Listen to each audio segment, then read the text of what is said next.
मैं advocate Sunil Dongre, Bahujan Samaj party Maharashtra प्रदेश अध्यक्ष, आप सभी लोगों का मैं तहे दिल से यहाँ पर स्वागत करता हूँ कि आपने इतना कीमती समय यहाँ दे दिया। साथियों, 23 तारीख को बहन जी की नेशनल कोऑर्डिनेशन बैठक में परम आदरणीय बहन जी ने मुझे महाराष्ट्र का प्रदेश अध्यक्ष के रूप में घोषित किया।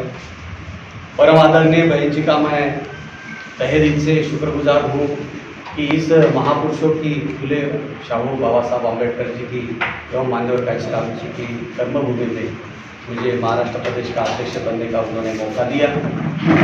और उसी समय हमने एक कसम खाई, महाराष्ट्र के अंदर बहन जी के सपनों को, महापुरुषों के सपनों को यहाँ बहुजन समाज पार्टी के माध्यम से सफल करने की हम पूरी कोशिश करेंगे। और उनके ही मार्गदर्शन के तले हम लोगों ने अपना काम शुरू किया। हमारा संगठन का काम जो है, बहन जी ने कहा था कि गांव-गांव में जाकर, समाज में जाकर बहुजन समाज को अपने पैरों के ऊपर खड़ा करते हुए कैडर के माध्यम से समाज को तैयार करना और फुले बाबा शाहू की विचारधारा को समझा के बताना।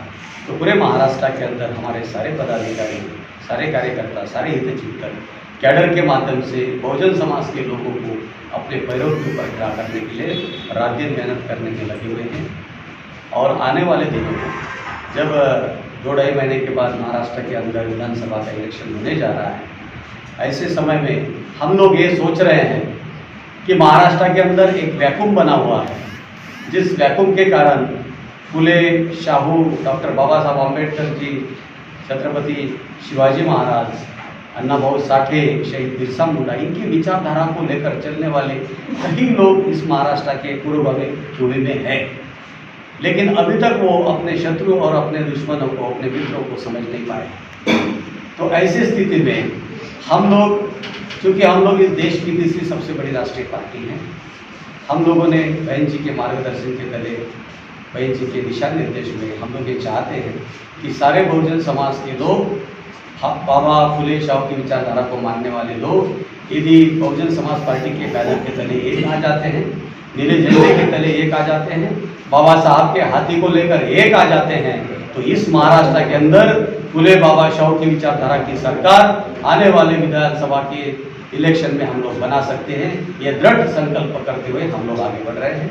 ऐसे समय में सारे आम्बेडकर आदि विचारधारा के जो छोटे छोटे संगठन हैं, छोटी छोटी पार्टियाँ हैं, उन सबको हम ये रिक्वेस्ट कर रहे हैं, विनती कर रहे हैं, आओ साथियों, आज हमें ये समय मिला है, फुले बाबा शाहू की विचारधारा को यदि सफल करना है तो एक साथ आइए, हाथ से हाथ मिलाइए, हृदय से हृदय मिलाइए, भाईचारा बनाएंगे और इस महाराष्ट्र की पूर्वगामी भूमि में फुले बाबा शाहू का विचार और फुले बाबा शाहू के सपने हम पूरे करेंगे। ये दृढ़ संकल्प लेकर हम लोग आगे बढ़ेंगे।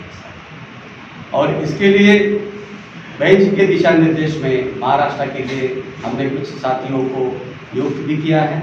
जो स्टेट की कमेटी हमारी नियुक्त हुई है, वो भी हम लोगों ने यहाँ पर, मैं आप लोगों के सामने डिक्लेयर करना चाहूँगा। हमारे सम्माननीय मुकुंदराव जी सोनोने हैं, वो स्टेट की तरफ से लगाए गए हैं, मुझे जनरल सेक्रेटरी बनाया गया है। सम्माननीय प्राध्यापक डॉक्टर मोहन रायपाल जी हैं, वो विदर्भ को देखते हैं, वो जनरल सेक्रेटरी हैं। सम्माननीय आल्टे जी हैं, डॉक्टर ऋषिकांत आल्टे जी, उनको भी इस मराठवाड़ा जोन में लगाया गया है, वो भी पार्टी के पदाधिकारी जनरल सेक्रेटरी रहेंगे। हमारे नदीम भाई जी हैं, ये महाराष्ट्र प्रदेश के कार्यकारिणी में हैं और वो सदस्य के रूप में काम करेंगे। उसी प्रकार से हमारे राव भाई हैं, जो महाराष्ट्र प्रदेश के ट्रेजरर के रूप में काम करेंगे। और ये सारे लोग मिलकर हम इस महाराष्ट्र की पूर्वगामी भूमि में, इस मराठवाड़ा के जोन में इस फुले बाबा शाहू की विचारधारा को सफल करने के लिए रात दिन मेहनत करके अपने कैडराइज मूवमेंट तैयार करने में लगे हुए हैं। साथियों, यही बात मुझे आपको कहनी थी, आपके माध्यम से मैंने अपनी बात रखी। आपका बहुत बहुत धन्यवाद, शुक्रिया। Subscribe now and press the bell icon. Never miss an update.